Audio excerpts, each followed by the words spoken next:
Começando mais um talk show hoje. Aqui, além das páginas, nós estamos com um convidado que nós trouxemos a história dele agora na nossa última edição. É um super restaurante aqui de Rio Preto. Só que além do sabor, nós contamos um pouco da sua jornada. Com esse intuito, o intuito de conectar cada vez mais as pessoas a histórias. Histórias que inspiram. Quero dar as boas-vindas ao Vinícius. Vini, é um prazer ter você aqui com a gente. O prazer é todo meu, é uma satisfação muito grande poder participar aqui com você. Muito obrigado. E ele inspira não só pela gastronomia, mas também na academia, viu? Todo dia certinho tá treinando lá. Eu fico olhando o treino dele às vezes e tô sempre tentando me inspirar. Um dia eu chego nele. Vini, hoje não tem como falar, né? Você trouxe de fato um empreendimento aqui para Rio Preto, o Mevi, que está quase para completar 11 anos. E eu, particularmente, acompanhei desde o início dessa jornada, né? Foi. E eu vejo que você não só cresceu, mas você se estabeleceu, né? Você se manteve nessa qualidade, nesse sucesso que é o restaurante. E agora, com o Talk Show, a gente vai poder falar um pouquinho mais dessa jornada, que começou muito lá atrás e também tiveram seus desafios, né? Muitos desafios, né? Comecei a minha história na gastronomia, meu curso superior em Águas de São Pedro, sou formado lá. Entrei em 2003, né? Com uma paixão muito grande pela gastronomia e os desafios, né, que aquele curso me proporcionava, né? Era uma descoberta que, ao mesmo tempo, era um curso novo no país. A gente tinha pouquíssimas faculdades que tinham curso superior no país, então era algo muito pequeno ainda, né? Aqui no Brasil, né? A gente falando de Europa, já era grandes centros gastronômicos, mas o Brasil ainda estava começando. A grande maioria das pessoas que já estavam nessa área eram pessoas que não tinham formação acadêmica, né? São pessoas que foi ali, começou na raça, trabalhando, e que viraram excelentes cozinheiros, excelentes chefes. E, enfim, em 2003 entrei, me formei em 2005, né? Pela Faculdade de Águas de São Pedro, Senac, e ali eu passei a ter uma visão muito grande, né, sobre o que de fato era a gastronomia, né? E foi um período também de descoberta, que pô, é isso mesmo, né? Porque tem as suas dificuldades, né? É uma profissão que você tem que abrir mão de muitas coisas, né? Principalmente de família, de lazer, né? Então, ali foi um período em que, para mim, foi um teste de, é isso mesmo? Realmente mostrou se era o que você queria. É. Ô Vini, só que também, por exemplo, assim, a gastronomia começa na sua vida em casa, né? Até com memórias afetivas da sua mãe, da sua avó. Mas ali, em que momento que talvez você percebeu ou te despertou que realmente você queria transformar aquilo, né, em uma carreira?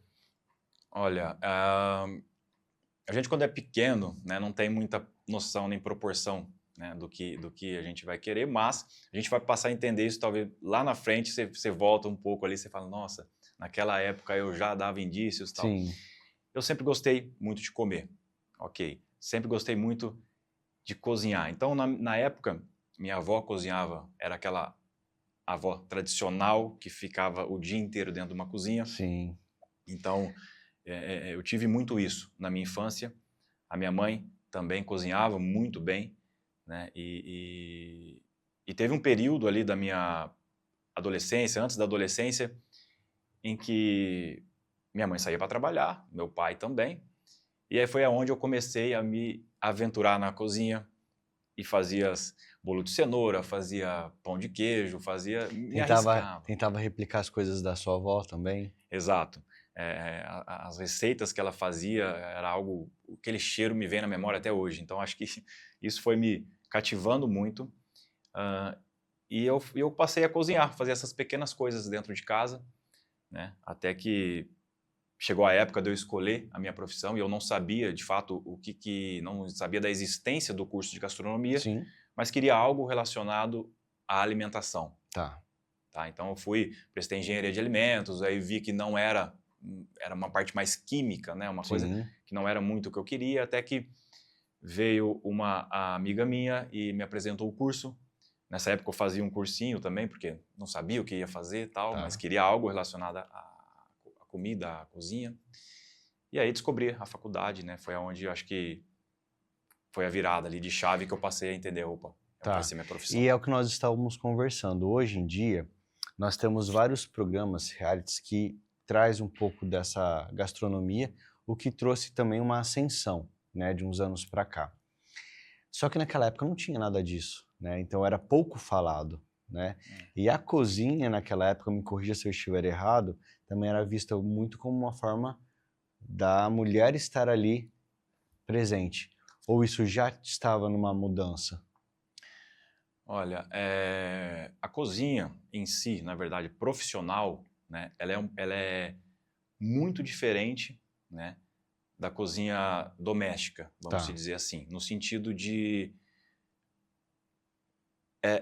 90%, principalmente anteriormente, assim, antigamente, 90% do pessoal que trabalhava em cozinha eram homens. Que legal. E ainda existe, sim, Tá. esse preconceito ainda na cozinha, Sim. mas diminuiu, sim, muito. Tá. Né? Então, mas assim, naquela época, era muito aquela coisa do chefão, carrasco, Entendi. aquela coisa que é homem para homem, entendeu? Tá. Você vai ter que aguentar, né? E é isso que tem. Então, assim, mulher não tinha muito espaço na cozinha, Entendi. tá? A não ser em áreas financeiras ou recepção. Tá. Tá? Eram umas áreas assim que geralmente não tinha homens. Né? Era mais as mulheres mesmo trabalhando ali. Isso, parte administrativa, finanças e recepção. Que interessante. Ô Vini, falando um pouquinho da faculdade, né, em Águas de São Pedro, quais foram os principais aprendizados, né, que você teve e como que isso moldou o profissional que você se tornou?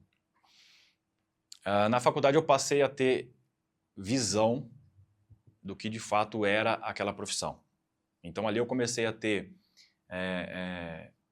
alguma noção, né, de que eu iria sim ter que abrir mão de muitas coisas que eu gosto, tá, para me poder se profissionalizar, né, e seguir de fato como algo da minha vida, né? Então eu acho que a faculdade começou a me forjar nesse sentido de resistência, tá? Psicológica e física também, né? Porque a gente ali tinha que associar as aulas práticas, as aulas teóricas, né, com os estudos, e sabendo que aquilo ali, após a faculdade, eu iria ter que enfrentar um mercado de trabalho duro, entendeu? E totalmente contra o estilo de vida que eu tinha antes de entrar na faculdade. Entendi. Né? Então, acho que, de certa forma, isso me fez se tornar uma pessoa mais consciente, mais regrada, tá? Nesse sentido de, pô, eu vou ter que ter muita responsabilidade para tocar essa profissão. Maravilha. E depois da sua formação, você também mergulhou no maior centro gastronômico do país. Como foi esse início de carreira em São Paulo? Porque é o que você falou. Você começou ali na faculdade a enxergar, mas assim, eu falo que a grande pegada viria depois, né? De realmente, Total. agora estou pronto para o mercado de trabalho, como que vai ser, né? E você também passou por diversas áreas dentro da cozinha, né? Então, como que foi esse momento depois do Vinícius que ele saiu da faculdade? Ali, eu me formei em 2005, em julho de 2005. Em agosto de 2005, cara, eu fui para São Paulo me aventurar, mas no sentido de trabalhar. São Paulo por ser uma referência na gastronomia. Total. Ali em São Paulo, até hoje, é o maior centro gastronômico do país. Tá. A gente encontra restaurantes, enfim, cozinhas, né? Tanto de hotéis quanto de restaurantes em si. Exemplos, sabe assim. Então, sempre foi um alvo ali para mim. E minha ida para São Paulo foi um choque de realidade total, sabe? Eu acho que foi ali eu falei assim, ou eu vou desistir. Tá. Eu cheguei em São Paulo, eu tinha um amigo meu que morava, nem em São Paulo, capital, ele morava em São Bernardo, e ele me deu a oportunidade de ficar uns dias na casa dele para começar a trabalhar. Então, eu cheguei lá em São Paulo sem conhecer absolutamente nada, e fui entregar currículo de porta em porta, né? E aí eu tinha que morar em São Bernardo até São Paulo, onde ficavam os restaurantes que eu queria de fato trabalhar. Eu tinha que pegar 3 ônibus e metrô. Enfim, era uma loucura aquilo. Onde eu digo o choque de realidade foi aí. Tá. Era uma vida que eu não estava acostumada a fazer. E aí enfim, eu arrumei o meu primeiro trabalho num restaurante e trabalhava o dia inteiro nesse restaurante. Aí chegava à noite, não tinha ônibus para voltar para São Bernardo. Ele tinha que ir me buscar. Então foi uma logística muito assim, muito difícil, tanto para mim quanto para ele, né? E só que eu enxergava aquilo como uma forma de, pô, tô começando, Tá. eu tenho que encarar isso, ou você vai embora. Outra profissão não iria fazer.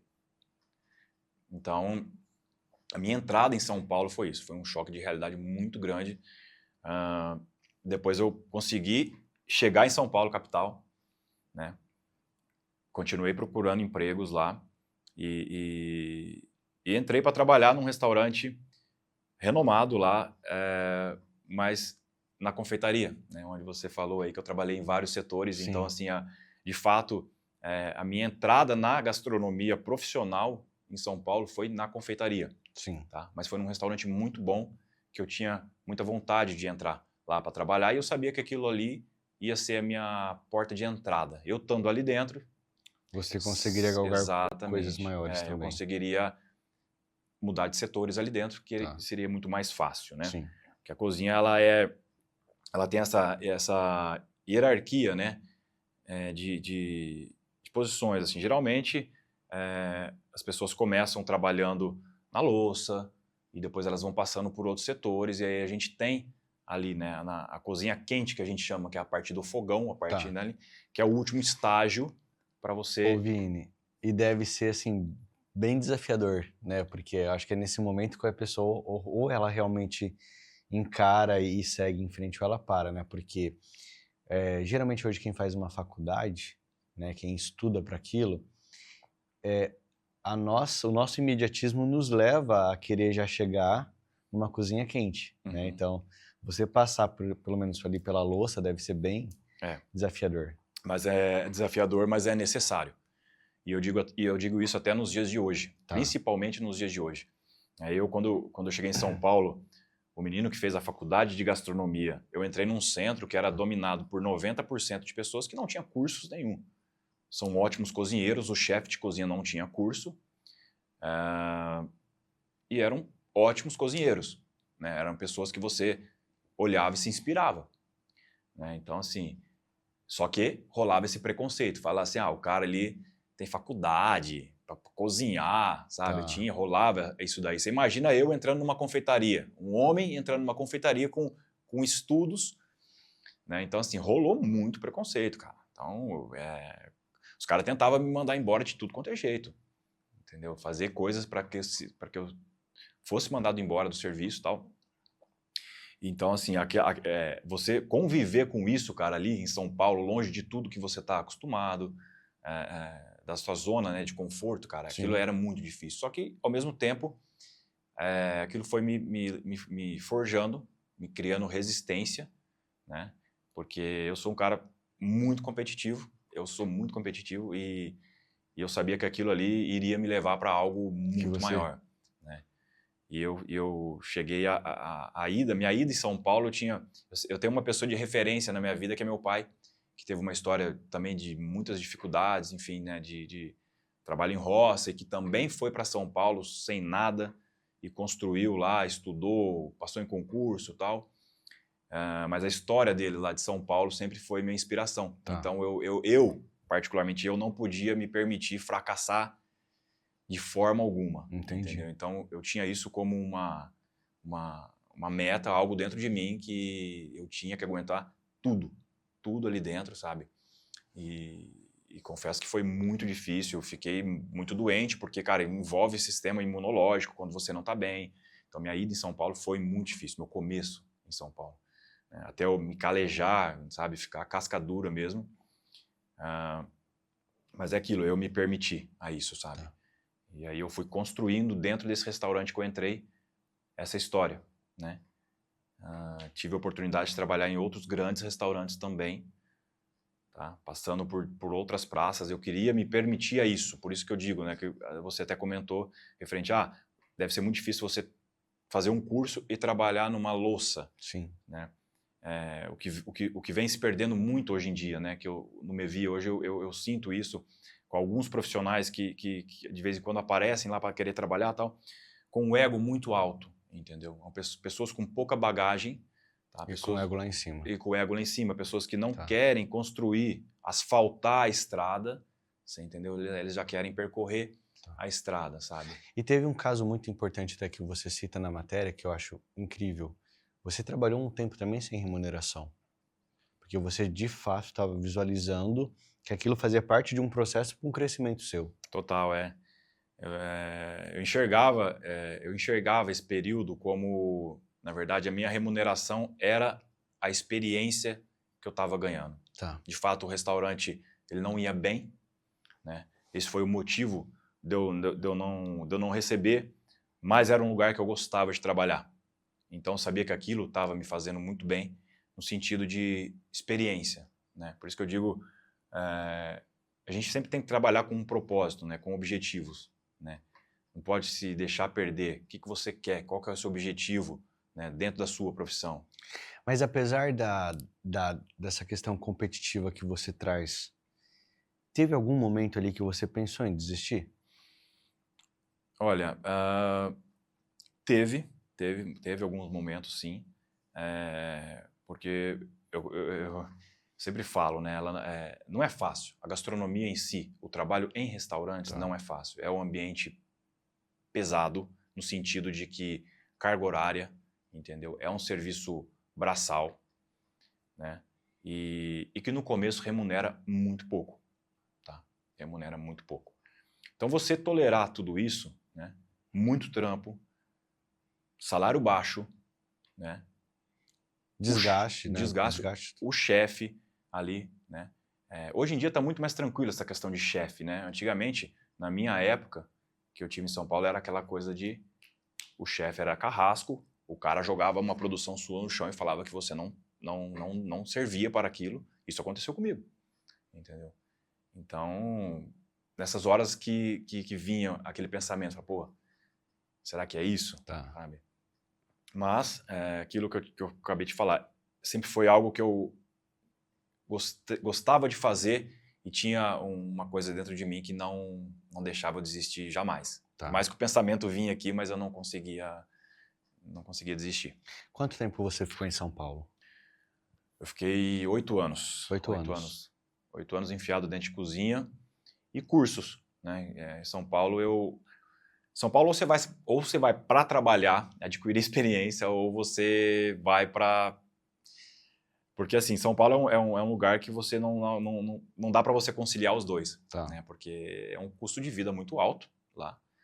Então, se você quer de fato construir alguma coisa, você trabalha, faz curso, especializa, porque lá é o lugar. Entendeu? Então, eu aproveitei esse tempo de trabalho, trabalhava, voltava para casa, fazia curso, lia muitos livros relacionados à gastronomia, né? Já pensando, não tinha ao certo, falar, pô, vou abrir meu restaurante, tá? Mas nem passava pela minha cabeça quando isso iria acontecer, mas estava me preparando para isso. Certo. Hoje nós temos a rede social, que ela nos traz uma aproximação com chefes de vários lugares que você pode seguir, pode ir acompanhando. Naquela época nós não tínhamos. Tinha algum chefe em especial que você admirava, que você seguia? Tinha alguma relação de mais aproximação, de busca de conhecer um pouco mais o trabalho de alguém? Olha, vamos dizer assim, desses chefes renomados, não. Não pelo fato de eu sabia quem eram os chefes, mas eu me inspirava muito no lugar onde eu estava. Entendeu? No chefe ali que eu estava. Certo. mesmo porque existem muitos bons chefes cozinheiros que não são tão renomados, mas que são excelentes. Sim. Tá? Então, acho que eu me enquadrava mais ou menos nisso. Tá. Né? Eu trabalhei em 2 grandes restaurantes em São Paulo e eu me inspirava muito o que esse cara fez, que ele é chefe de um lugar desse tamanho, com tantas pessoas, então eu tinha minha inspiração ali. Eu sempre entrei num lugar para trabalhar, olhando o cargo mais alto, olhando as pessoas que já tinham passado por aquilo e chegado. O que essa pessoa fez, então me inspirava muito aquilo. Tá. E isso aí é um assunto legal que você comentou, porque eu acho que hoje em dia isso é um valor que vem se perdendo muito, sabe? As pessoas, elas não têm mais admiração ou inspiração por alguém, sabe? Querer escutar a história. O que você fez? Né? Pô, você está na mesma profissão que eu, no mesmo lugar que eu. O que você fez para poder chegar aonde você chegou, sabe?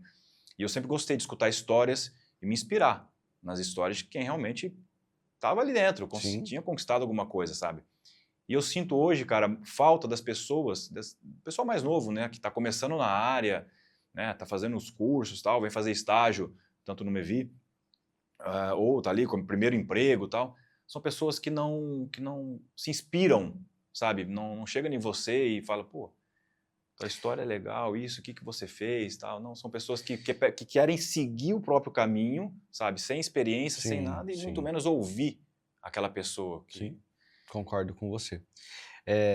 Eu acredito até mesmo, Vinícius, que seja uma questão, talvez, um pouco hoje, que você comentou sobre essa questão do ego e um pouco do orgulho, né? Se eu chegar até aquela pessoa e querer saber um pouco da história dele para eu me inspirar, é como se eu tivesse achando que eu preciso me inspirar nele ou que eu preciso me sujeitar a alguma situação nesse sentido. Então, assim, eu acredito muito que seja por conta disso. As pessoas hoje, de fato, elas estão perdendo um pouco daquela humildade de querer aprender para poder chegar em algum lugar, né? Ô Vini, em 2012, uma demissão inesperada acabou trazendo você para São José do Rio Preto. Como foi, né, enxergar ali, num momento de desafio, uma oportunidade? Essa situação foi uma das situações mais difíceis que eu tinha passado até então, porque, como eu disse, o meu período em São Paulo, isso foi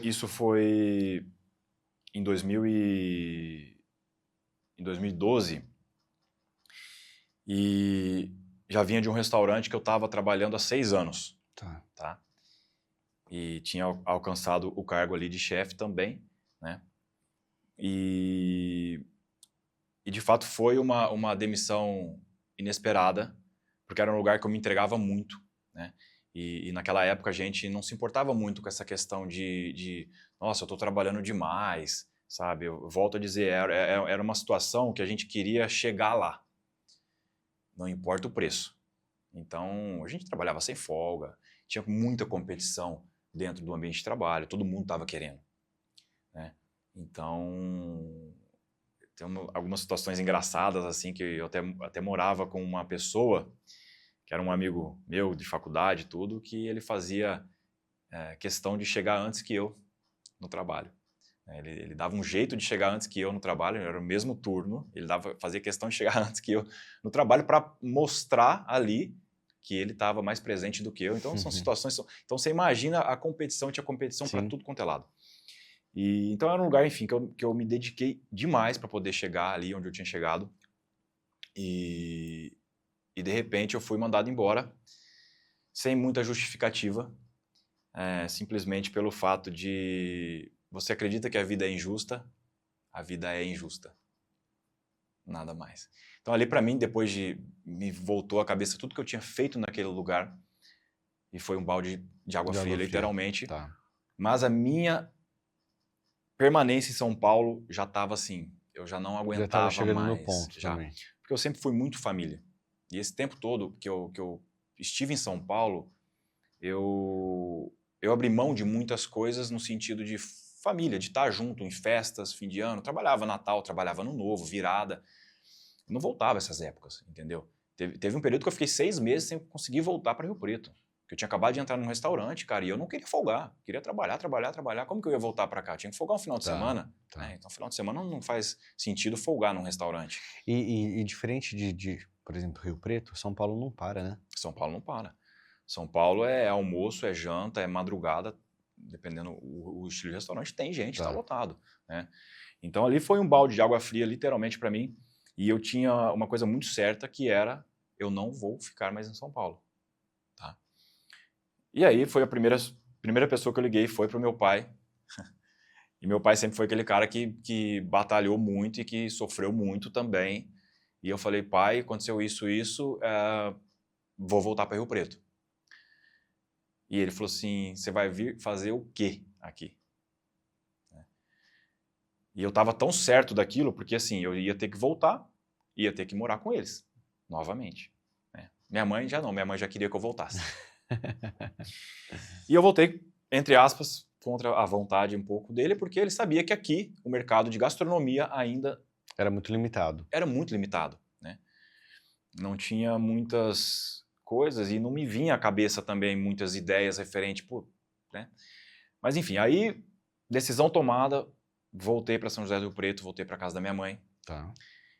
E imediatamente já comecei a procurar trabalho, porque, né, eu me sentia muito mal com aquilo. Só que eu acho que eu não aguentava mais ficar em São Paulo, então eu falei, não, eu estou decidido, eu vou voltar para casa da minha mãe, vou arrumar um emprego e já vou sair da casa dela. Sim. Eu não me permitia aquilo, entendeu? Porque por tudo que eu tinha passado, sabe, enfrentado, jamais eu iria ficar ali, porque eu sei que não era o que tinha que ser feito.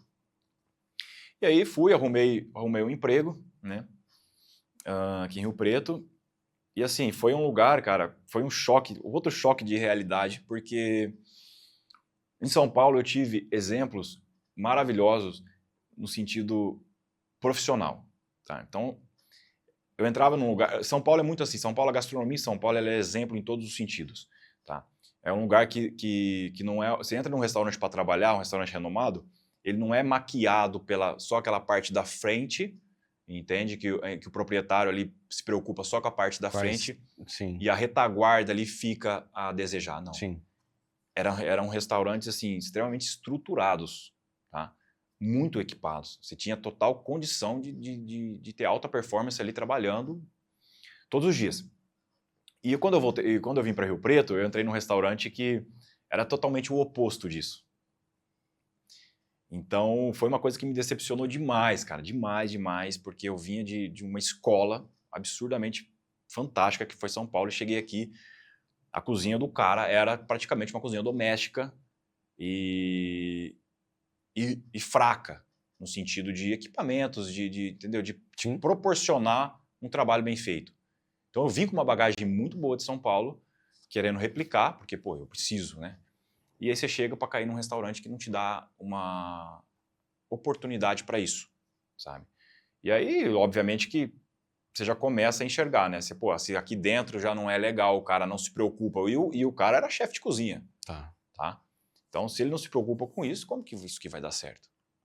Né? Como que isso daqui vai para frente? Então, voltei para São José do Rio Preto, cara, e encarei tudo isso, tive que lavar louça também, porque eram poucos funcionários, voltei, sabe, regredi, cara, total. E ali foi um momento que eu fiquei pensando, falei, fiz cagada, cara, fiz cagada, mas enfim, continuei trabalhando aqui em Rio Preto, né, com esse sonho de poder ter o meu negócio. Tá? E aí, coincidentemente, acho que nesse próprio restaurante que eu trabalhava, com o passar do tempo, ele já não ia bem. Também fiquei trabalhando sem receber, teve mais essa ainda, que eu fiquei um período ainda sem receber, porque o restaurante não se pagava. Tinha uma gestão, enfim, muito ruim. E volto a dizer, são pessoas muito boas, muito legais, mas falando profissionalmente, gestão, isso não me agregava nada. Trabalhei sem receber até que esse restaurante resolveu fechar as portas. E como eu estava ali até o final com ele, eu tive a oportunidade de receber um convite para tocar o restaurante, né? Dar a minha cara ao restaurante. E aquilo para mim foi um estalo assim, cara, que eu falei, agora é a hora. E eu estava preparado já, né? Eu estava preparado. Já tinha encarado muita coisa em São Paulo, já tinha me preparado, né? De todas as formas, tinha até plano de negócio montado já, tinha nome, tinha tudo. Tava tudo pronto, tava. então. Aí eu falei, agora é a hora, né? E aí assumi o restaurante, né? Reformei, troquei toda a fachada, botei a minha cara, comecei a equipar o restaurante profissionalmente, também principalmente na parte de dentro, né, na retaguarda, na parte da cozinha, da produção, porque lá fora já estava bonito, né? Eu tinha que dar minha cara, mas já estava novo. Então, meu maior desafio aqui foi isso daí. Aí surgiu essa oportunidade de eu ter, né, de abrir o Mevi em 2015, em abril de 2015. E aí começou a história. Então, vamos falar agora um pouquinho desse cenário gastronômico. Como você comentou, ali quando você voltou para Rio Preto, a gente viu que era bem limitado, né? Quais são as mudanças mais significativas que você buscou trazer com a abertura do Mevi? Olha, como eu já tinha falado, assim, eu procurei trazer toda essa parte profissional, né, todo esse know-how que eu presenciei em São Paulo, na cozinha profissional, tanto a parte de gestão, tá, quanto a parte de estrutura, tá, de cozinha mesmo, o que precisava para eu poder ter um restaurante de sucesso, para eu poder ter um restaurante de alta performance, entendeu? Porque a minha maior preocupação era, eu vou pensar lá em cima, eu não vou abrir um estabelecimento... Vai ser mais um. Né? E meu pai foi uma pessoa que me inspirou muito no começo do restaurante, me incentivou muito também, porque ele falou, cara, esse restaurante vai dar fila de espera. Né? E a gente, quando abre um negócio, a gente fica muito com medo. Né? Eu tinha uma reserva de dinheiro guardada que eu juntei em São Paulo e eu usei esse dinheiro para abrir o Mevi, e era o dinheiro que eu tinha. Então, são riscos. Né? São riscos que você tem que correr. E aí eu trouxe esse know-how que eu tinha, fazia muitas anotações, desenhos, sabe, de logísticas de cozinha, de trabalho, tinha tudo isso muito bem montado. E eu tinha que trazer isso, tentar encaixar dentro da cozinha do jeito que ela era, para começar. Né? Então comecei com o orçamento que eu tinha ali, já profissionalizando, colocando equipamentos de primeira qualidade. E eu acho que isso, cara, foi trazendo as pessoas ali dentro e passando as pessoas a acreditar que ali, é um lugar legal, um lugar sério, porque não tinha muito isso aqui em Rio Preto, entendeu? Tinha os outros restaurantes, não sei como é que era, mas acredito que é muito mais cômodo e muito mais barato você colocar equipamentos, né, não tão de alta qualidade ali para você... Eu já comecei, falei, não, cara, eu quero investir nisso daqui porque vai me trazer um retorno. Você sabia que isso realmente seria o diferencial? Total. Porque você já tinha vivido isso antes. E não tem nada pior do que você querer fazer uma coisa e produzir, né, alguma coisa na cozinha e não ter uma logística que te ajude. Que te ajude a fazer aquilo com qualidade, sabe?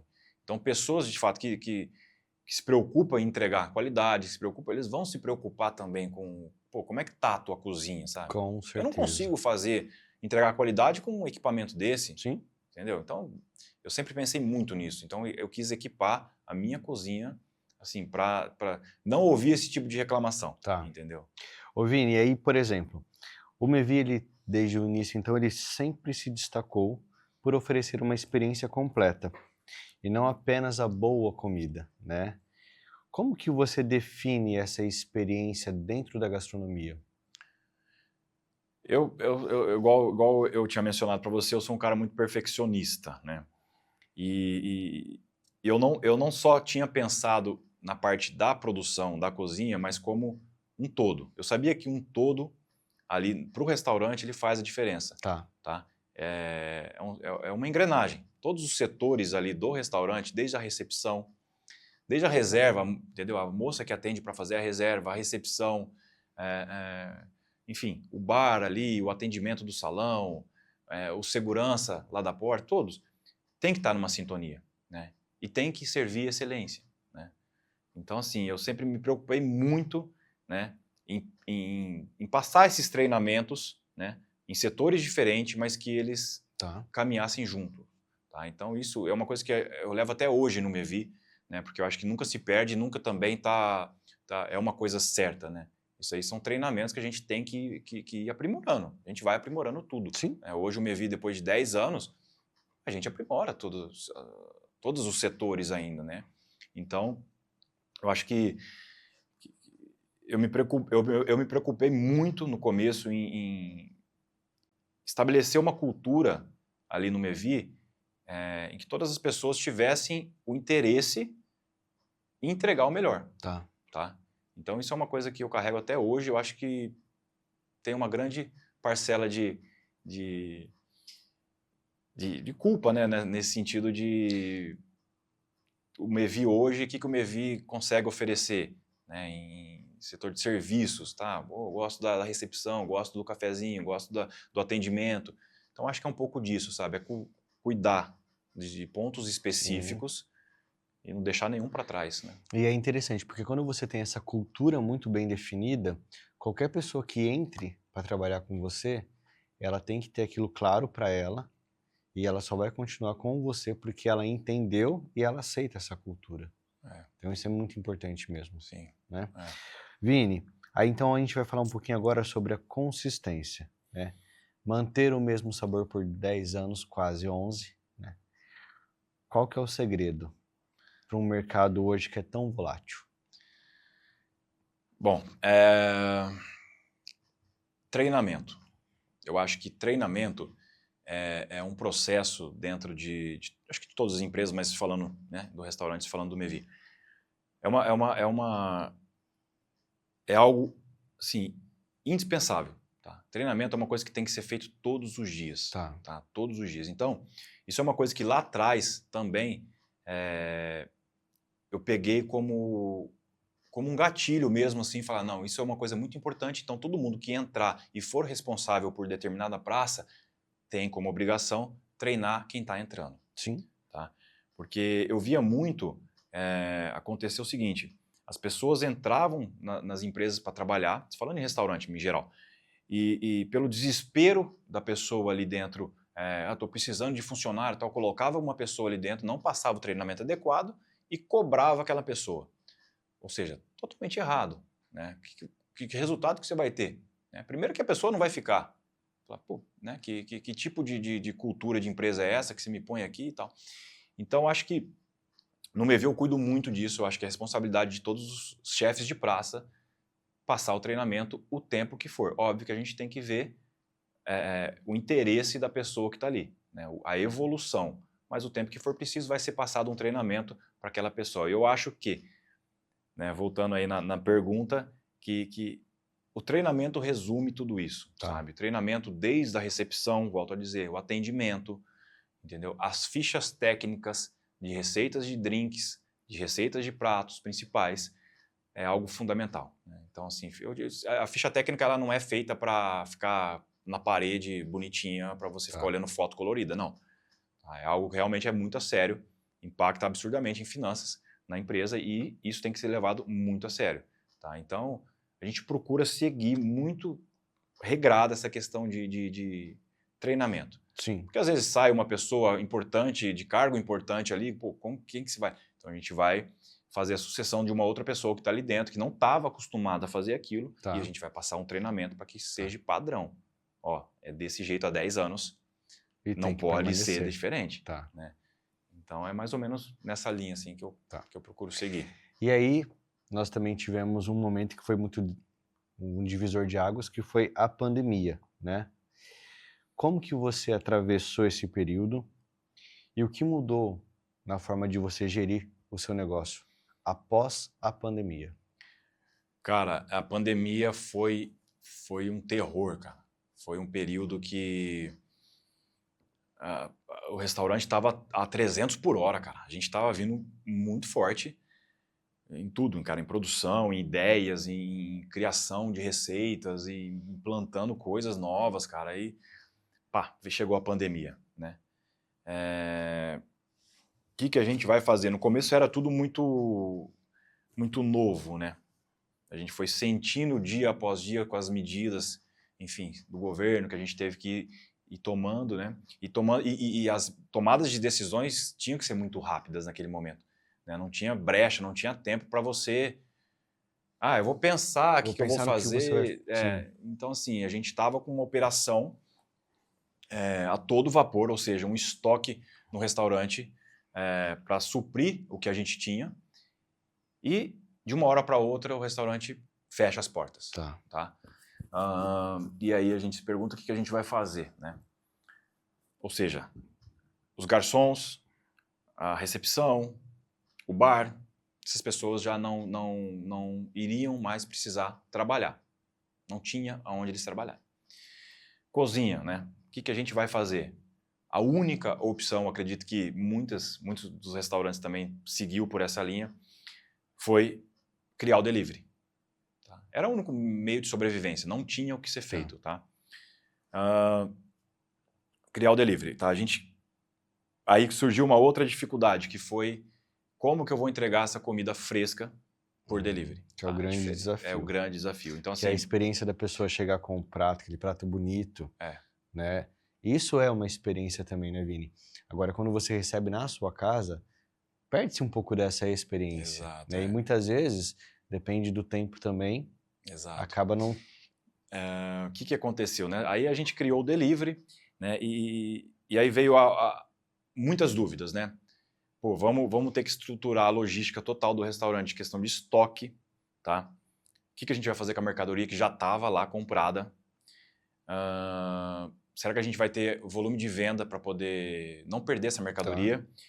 Vamos ter que adequar a embalagem, porque eu não sabia o que os clientes iriam pensar. Eles estavam acostumados a irem ao restaurante, a receber aquele prato quentinho, aquele prato harmônico, aquela coisa decorada, e de repente aquilo tudo dentro de uma embalagem, como que iria chegar, já foge um pouco da alçada do restaurante, porque ela vai passar por uma embalagem, um tempo até a espera, ou seja, comida fresca, ela vai ressecar, ela vai chegar numa textura diferente, é natural, dependendo o motoqueiro. Então você vê que fugiu muito da nossa alçada ali. A gente entregava a mesma comida, o mesmo padrão, só que a logística de entrega... E é interessante porque, assim, são coisas que não estavam mais ao seu alcance. Exato. A partir do momento que você fez ali a comida e ela está dentro de uma embalagem até chegar à casa da pessoa, já não está mais no seu alcance. Não depende de você, né? Isso foi uma preocupação muito grande para mim, cara, porque eu não sabia como que os clientes iriam interpretar aquilo. Ou seja, eu entendo, é delivery, a gente... até então, restaurante, estilo bistrô, estilo de comida um pouco mais refinada, não tinha delivery. Né? Delivery era 95% de pizza, enfim, de lanches, coisas que não sofre tanta alteração para entrega. Então, a minha preocupação era muito grande, né? Porque os clientes estavam, sei lá, a pandemia foi 2020, cara, já estavam há 5, 6 anos ali acostumados com a comida do Mevi. E como que ele iria receber aquilo? Nossa, caiu a qualidade. Nossa, no Mevi não é mais a mesma coisa. Então, isso tudo veio na minha cabeça. Mas volto a dizer, era o único meio de sobrevivência. Tá? E hoje eu olho para tudo. E a gente teve que ir adequando as embalagens, porque conta muito. Né? E fui mantendo uma equipe na cozinha para suprir. E graças a Deus o pessoal abraçou a ideia, continuou pedindo. E eu acho que a gente fez um serviço legal, porque a gente teve bastante venda no delivery nessa época. E elogios também. Nessa época eu lembro muito bem que muitos clientes, eles davam feedback pra gente, entendeu? E eu até postava esses feedbacks nas redes sociais, porque eu acho que era uma coisa nova pra gente. E aquilo era satisfatório. O pessoal da cozinha também, né? Então, caiu para todo mundo, né? Tanto a renda quanto... Mas a gente estava ali. A galera estava junto, né? Sobrevivendo, e pelos clientes ter aceitado ali a nossa comida por delivery, eu tive que chamar mais pessoas para trabalhar. Então a gente começou com 2 pessoas ali trabalhando na cozinha e eu atendendo o telefone. No começo era eu que atendia os telefones do delivery e que fazia toda a logística ali. A gente tinha alguns entregadores próprios também, né? Então, alguns garçons começaram a fazer entrega. Então, a gente foi alocando o pessoal justamente para não afetar Sim. tanto, né? O que a gente podia fazer para diminuir ali a dor daquele momento, a gente foi fazendo. E aí teve que aumentar os cozinheiros, ó, pode vem voltando a trabalhar que tá precisando, tal. Cara, isso foi crescendo, né? Foi crescendo, foi uma coisa que eu fui estruturando, tá? Até o momento que eu tive que parar de atender também, ir para a cozinha, né? E aí coloquei uma outra funcionária para atender o telefone, Sim. que inclusive é a mesma pessoa até hoje, né? E aí eu estruturei o delivery total, né? Depois da pandemia, tudo, eu estruturei, mantive o restaurante e o delivery. Então eu profissionalizei um pouco mais o delivery. Que é isso que mudou pós-pandemia? Foi Isso, a grande mudança significativa que você teve nesse momento? Isso. Ou tiveram outras também? Se falando na parte operacional, tá? Tá. Foi a criação do delivery, Tá. tá? A estruturação do delivery, né? Então hoje é algo que é extremamente profissionalizado, tá? Não é será que não? A gente já cuidou de todos os processos, Tá. tá? Então assim, a gente já tem um tempo, né? O que a gente pode servir, o que a gente não pode servir no delivery, tá? É importante dizer isso também, porque tem pratos lá no restaurante que eu particularmente falo, não, eu não quero que venda porque eu sei que não vai chegar legal, tá? Dê um exemplo. Algumas sobremesas, tá? Que tem um recheio, que tem recheios que é cremoso, que pode chegar lá sem cremosidade, Tá. tá? Algumas massas recheadas também, pratos gratinados, não faz sentido, ele vai chegar muito visualmente falando, sabe? Não é legal. Sim. Então eu prefiro não vender do que criar essa... Mas volto a dizer, tive que errar. Porque é engraçado, se a pessoa receber na casa dela, ela vai falar assim, nossa, mas caiu a qualidade. Exato. Ela não vai entender que aquele prato, para um delivery, talvez não vai ter a mesma proporção de você receber na mesa. Exato. Então, a pessoa vai falar assim, a qualidade que tá caindo. Mas volto a dizer, sim, eu tive que errar. Eu Sim. tive que servir porque eu queria vender, eu precisava vender. Sim. E aí eu recebia feedback de cliente mandando foto do prato. Olha o jeito que chegou esse prato aqui em casa. Você entendeu? Algo que seja gratinado, que sei o quê, entendeu? E aí eu comecei a ver que aquilo e falei, não faz sentido, cara. Eu ficar vendendo uma coisa que não vai chegar legal, não tem como chegar, porque balança, na moto balança. E o que é creme e tudo, ele vai... Falei, não vou vender isso, porque eu não quero ficar recebendo feedback negativo, porque eu sei que a qualidade da comida é muito boa, entendeu? Então, não. Então, esse prato a gente não vende, vamos escolher uma outra opção. Sim. Sabe? Então, hoje, tudo isso que eu digo, né, foi profissionalizado. A gente não tem certas coisas que a gente prefere não servir, né, para não criar esse desconforto aí, né? E a parte de gestão também foi uma coisa que teve uma mudança considerável, tá?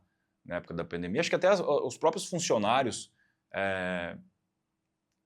que talvez não acreditassem tanto na força ali, deles mesmo, e daí trabalhar com um orçamento um pouco mais reduzido, né? Porque, de fato, ia ter que trabalhar, porque o restaurante estava fechado, o delivery vendia muito menos. Então, né, serviu para isso, para as pessoas também que estavam ali dentro enxergar que podia acreditar na empresa, o cara não mandou a gente embora. Poderia ter diminuído meus custos naquele momento, mas eu acreditava que aquilo iria passar rápido e que a gente ia voltar mais forte.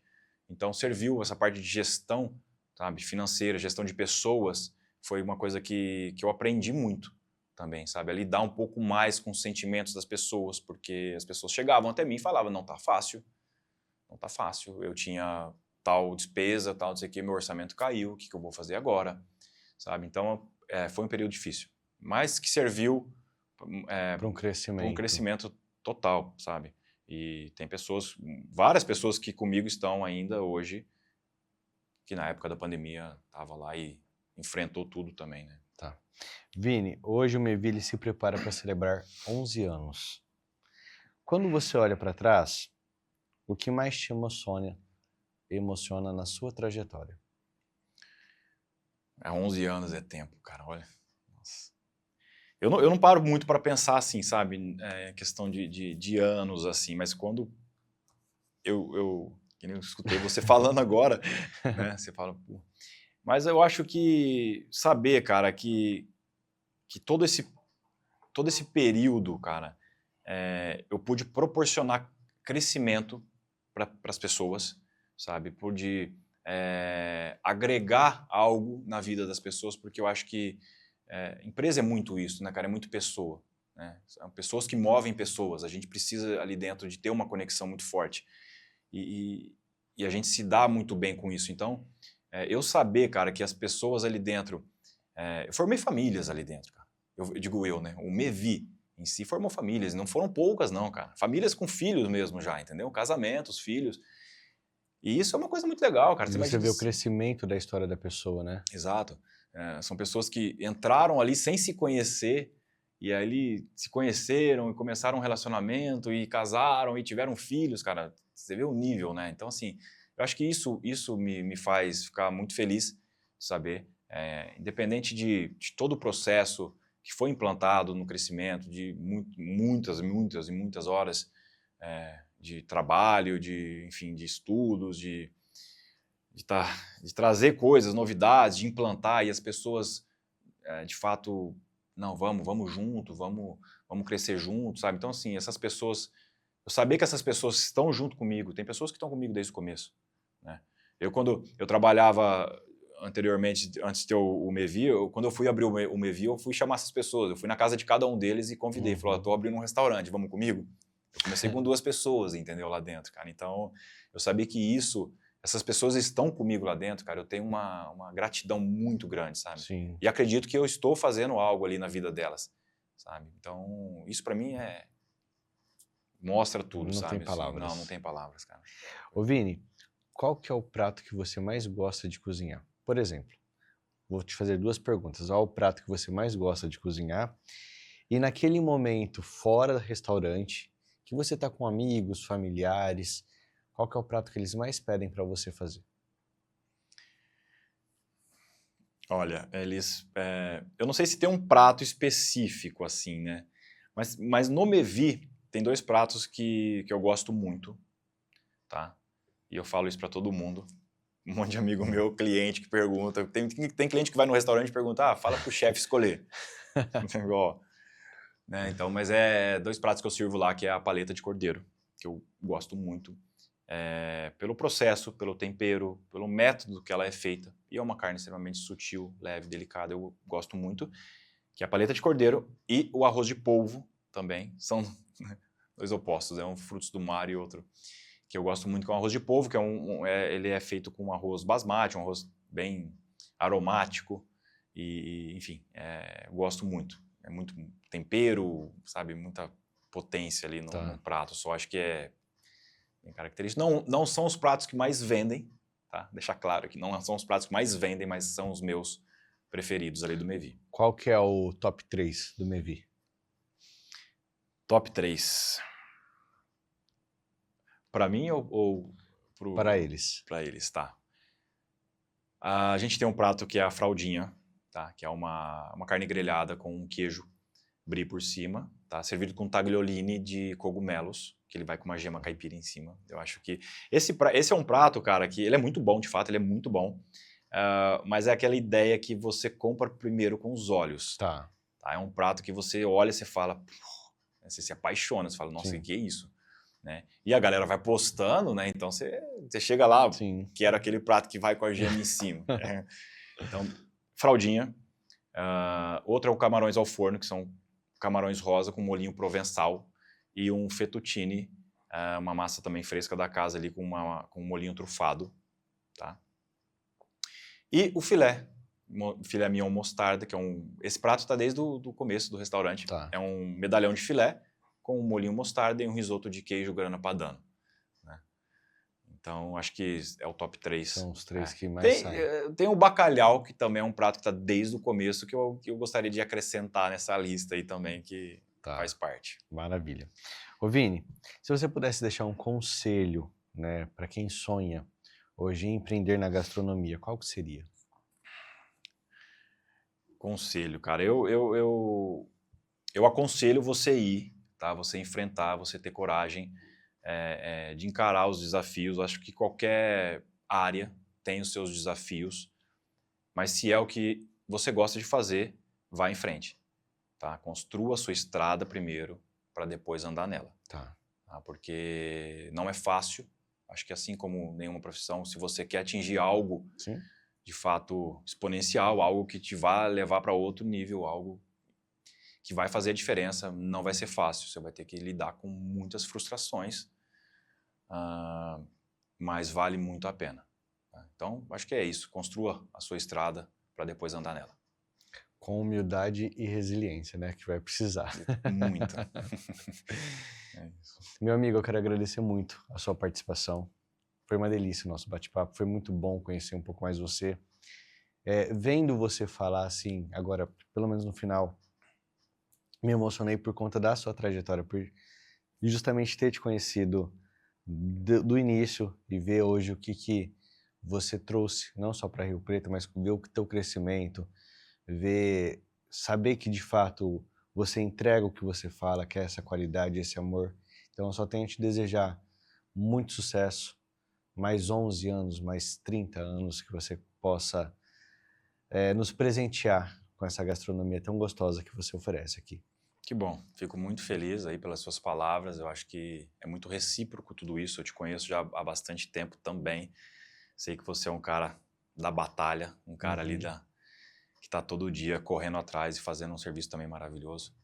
Te agradeço pela oportunidade de contar um pouquinho também a minha história. Eu acho que é importante porque tem muita gente que está começando, que está...